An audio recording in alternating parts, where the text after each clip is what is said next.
Good morning. My name is Brian Mahon. I am one of the most prolific, one of the most active venture capitalists in the world. I have invested in over 300 companies through our venture capital firm. And today we're going to have a conversation, but the conversation is not going to be around venture capital. It's not going to be around alternative assets. It's not even going to be really about startup. It's going to be a love story. So I'm going to take you from the beginning of one of the most beautiful love stories that you will hear. And in the end, I require participation for this wonderful love that has been forbidden for so long to come together. So let me start with the first protagonist in the love story, which is innovation itself. Startup, innovation, new products, entrepreneurs, all different ways of being able to look at one of the most beautiful things that surrounds us. Now, if you wonder, well, what does innovation mean? What does startup mean? It's all around you. How did you get here this morning? Even those of you who took a tuk-tuk, that tuk-tuk was an innovation at one stage. The Uber, that was a more recent innovation. The phones that are in your pockets, all innovations. The food that you ate this morning, the conversations that you had by text, all innovations. All brave entrepreneurs who decided in a moment that the world needed something better than existed before. A truly beautiful thing. And I have a deep belief that the future of any great environment, any great country, any great nation always is based on what you do and the relationship you build with innovation. Now, I have a confession to make. I am an addict, maybe an obsessive. Maybe I go too far, but I love innovation. I feed it every single day. And by being a venture capitalist and having invested in hundreds and hundreds of companies, this is my drug. And every morning we get to work with these founders, we get to build them and not just invest in them, but build brands and messaging and outbound conduct and everything that takes these startups to being successful. So that is our first part of the love story. Now, the second part of the love story is India itself. Because for many, many years, India has been beholden to other places for the innovation that actually came through. And I started to form a very strong relationship with India and with Indians when I was in California. And I built phenomenal relationships with the Thai network. And at that time, they said to me, our people are the most innovative people in the world. If there is to be a next 100 years of startup, it will be through India, as long as we do not mess it up. And in that moment, one of my very good friends there said to me, you shall no longer be Mahon. From now on, you shall be Mohan. So for all intents and purposes, that is how I will continue this speech. And I have dressed here in traditional gear because for me, this traditional dress represents the respect that this love affair needs to have as I narrate our way through it. So, this is not my first time on a TEDx stage. 10 years ago, I did a talk, and the talk was called The Kidnapping of the American Dream. And that talk was fundamentally based on the fact that my deep love of startup was being perverted by large amounts of money being put in by American venture capitalists and conglomerates to change and manipulate the path of which startups broke through. Up to that point, it was a thing of beauty. The startups that broke through were the ones who deserved it, the strongest, the best mindset, the best products, the one that built product love with their customers. But what these venture capitalists wanted was to put hundreds of millions and billions of dollars into startups that were maybe not the best, on the basis that they could manipulate consumer opinion and make you love something that was not necessarily deserving of that love. And for me, that was an atrocity. And so I did this talk, and this talk spoke to the fact that not just unfairness, but everything across the board from racism to sexism to elitism was entering into our beautiful game and turning it into something that was entirely different. And that wasn't okay. And so I walked away from the talk believing that I had sent a message out. And I was told in that moment, Brian, you don't get to send messages out at TEDx. You have to be part of the solution. And so in that moment, I formed a venture capital firm. And we invested in over 300 companies over the next 6 to 7 years. Not only that, we built the most significant and important startup ecosystem in Southern California. And on one level, we had tremendous success. But on the greater level, for me, that 10 years was a disappointment, a failure of sorts. Now, our success for any venture capitalist looking at what we were doing was fine. We got huge returns for the people who invested in our startups. That is supposed to be the idea of venture capital. But my greater desire was to make sure that we could change the face of venture capital itself, that the large venture capitalists would change the entire way that they worked and start focusing on beautiful products that the world deserved. But what happened was that didn't come to pay. And I looked back and discussed it with other people, and we realized something very tragic, that even though the American dream was the thing that we had all been brought up on, that we believed was going to be the most incredible thing in the world, it had become an American lie. And that game of early stage startup had turned into a manipulation, and we had lost the war 20 years beforehand. And so for me, when you have a tragedy like that, and many of you may be thinking, but Brian, good products come out every single day. I get my phones, I get my Uber, I get everything else. But the problem is this. I want you to think of early stage founders and early stage products the same way you do your kids.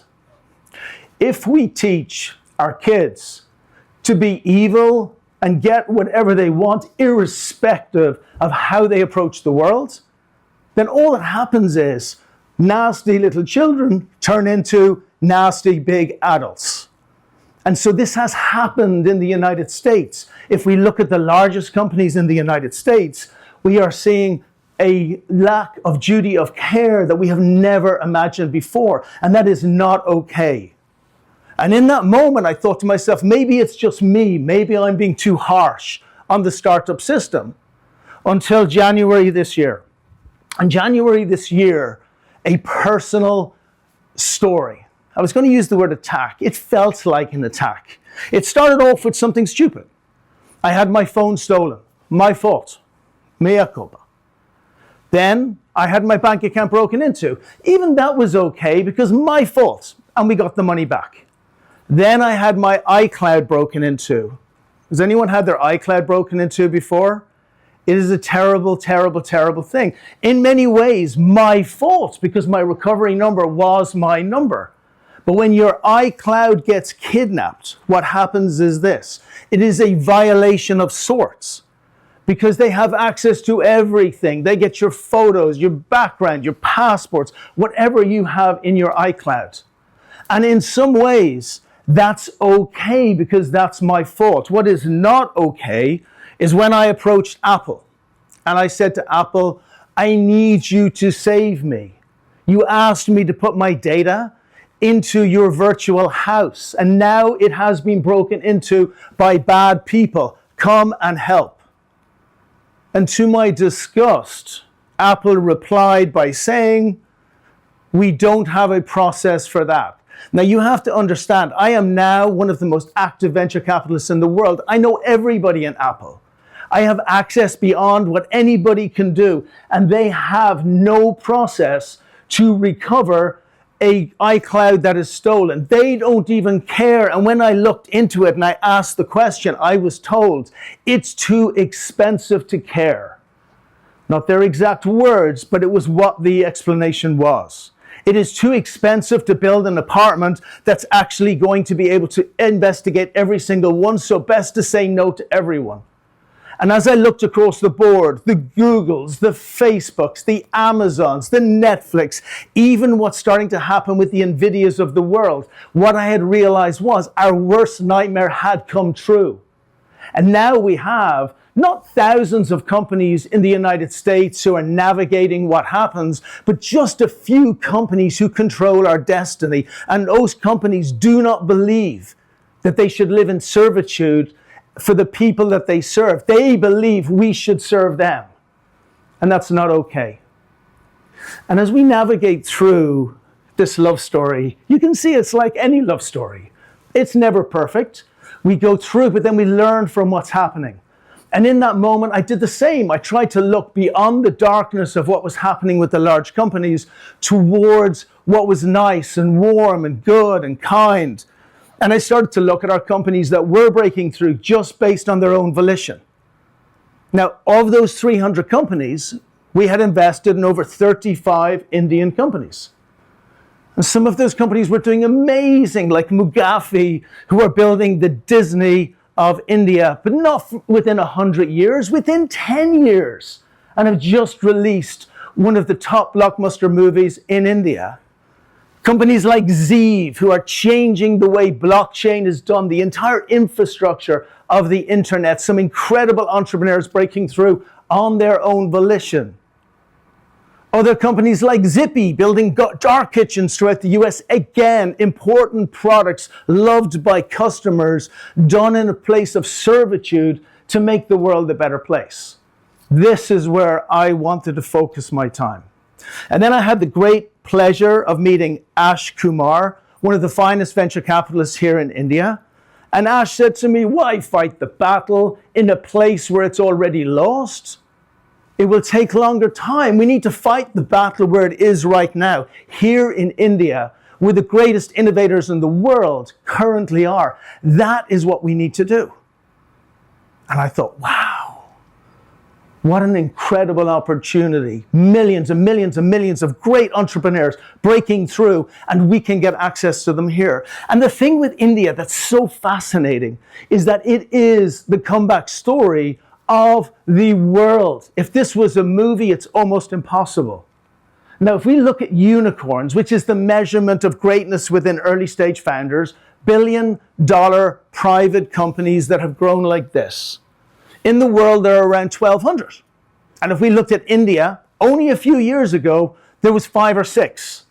But then there was 10. Then there was 20, then there was 50, then there was 80, then there was 100, then there was 120. Now India controls 10% of all of the unicorns in the world with only a few short years. Imagine what's going to happen in the next 10 to 20 years. India will have the largest control of unicorns or valuable companies in the world. It has already happened. The question that local governments will have to ask themselves is, are they on time to stay inside that revolution?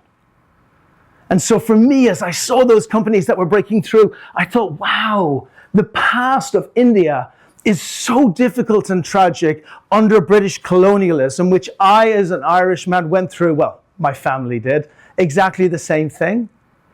And what happens when you get colonized is everything is stripped from you. Dignity, self-worth, self-value.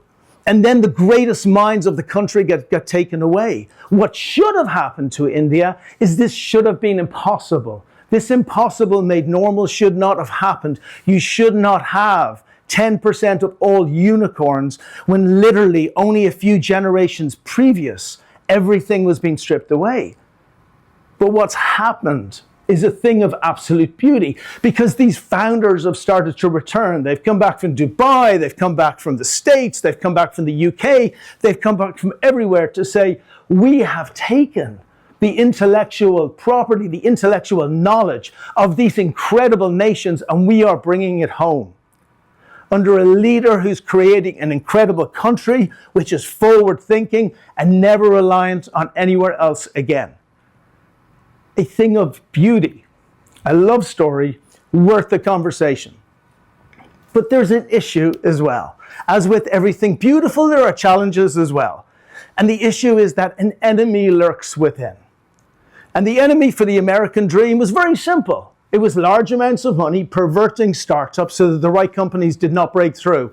Cruel and a face worthy of a great enemy in a movie. In India, it is far more powerful, more difficult, and more scary, because the enemy is within.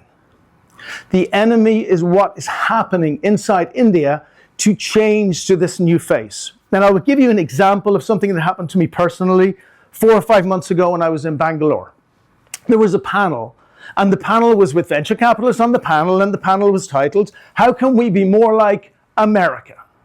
How can we build a system more like Silicon Valley?" And the problem with that title is that Silicon Valley is a net zero-sum game. That means for me to win, you have to lose. I cannot have empathy. I can have sympathy, because sympathy shows that I care about your losses while I'm counting my gains. But there has to be a zero net sum game. So my response when I was asked on the panel is, have we not been colonized enough? Should we not be building something more beautiful that aligns with our values rather than leans on other places that have done nothing but potential harm? And this is where we get to a beautiful balance. Because if we look at the basic essence of Hinduism, the basic essence of how India has been built out, it is a thing of beauty. It is not a net zero-sum game. It is the absolute opposite. It is about how the guest is God. That means a higher level than you in your own household. That is a thing that you cannot afford to lose. It is about the eternal order and making sure that what you do reverberates in the future. That means you don't have a choice. You don't get to copy lots of other countries and what they do, especially when the impact is the exact opposite to what you want to do with your own people. And so this brings you to a beautiful place. And it's a place of actualization and realization. When you know this and you realize we don't have to copy Silicon Valley, we don't have to copy what happened in the West. The only thing we have to do is harness the incredible power of all of the entrepreneurs who are building absolutely beautiful products in a way that we do individually. And that brings me to two final points, which will conclude this love story and decide whether this is worth fighting for. The first one is empathy over sympathy. You don't have a choice. Empathy has to win. And for empathy to win, it is a clear decision-making argument. Do we care that as we gain huge wealth, multi-billion-dollar companies, do we care that our neighbors also benefit as well? Do we care that we make the world a better place? Do we care that love and respect lead, followed by wealth generation? Or are we just chasing more and more shiny things where something can be delivered within 4 minutes and 3 minutes and 2 minutes and 1 minute? And I can tell you from the expert dojo perspective, our clear line decision making is already there. When I came on my last journey and Mugafi spoke to me and said, "I've already bought a shawl for your wife because I know that you've forgotten." Not good, but true. And then Ash, my great friend and partner here, came to me and said, "I've already got you a Ganesha." He needs it more than I do. He's leading the entire India. But his first intuition was to make sure that my gaps were filled, not other people. And one by one, our founders, our Indian founders, did the same thing. And they came in with little things, beautiful gifts. A tree from the Circle Co-working Center, a shirt from our friends in Fooder. Beautiful, beautiful, beautiful gifts that made me realize that this is worth fighting for. So I will conclude with this. I have decided, from our side of it, we will pour money into India from a venture capital perspective. Ash and I will lead this out. We will provide all of the support and the care that we have promised to give our founders from the very beginning. We will help with the branding, we'll help with the mission statements, we'll help with the visions, we'll help with the outbound, we'll help with everything they need to win that war against time. And we will only focus on founders who are building incredible product that customers really need, not founders who just happen to be backed by the biggest venture capitalists who have decided that money will win the game. We will stay true to our goals. What we will also do is we will make sure that as we get returns, which we expect to be the same, if not more than what we got over in the United States, we will share those profits. We will put percentages into areas which are outside venture capital to make India a better place. Because if we don't do this, then we are not true to the very ideals that I'm speaking about on this stage today. And what I would ask you all to do is, if you are local governments, Hyderabad is your guiding light. What they have built there for founders is a thing of absolute beauty and incredible. And I know other governments are building incredible things, but there is a hurry to do this now. You have a duty of care to making sure that your startups are supported. If you are investors, we want to invest with you on these ideals, or we don't want to invest with you. Only the best founders that can come through. And if you are general people in your street who are surrounded by founders, I want to make sure that those founders are thanked every day for what they're doing for you. It has been an absolute pleasure to be here. Thank you for inviting me. I hope this is going to be the beginning of an absolute beautiful journey in India for ourselves at the dojo and for all founders that we walk in their journey.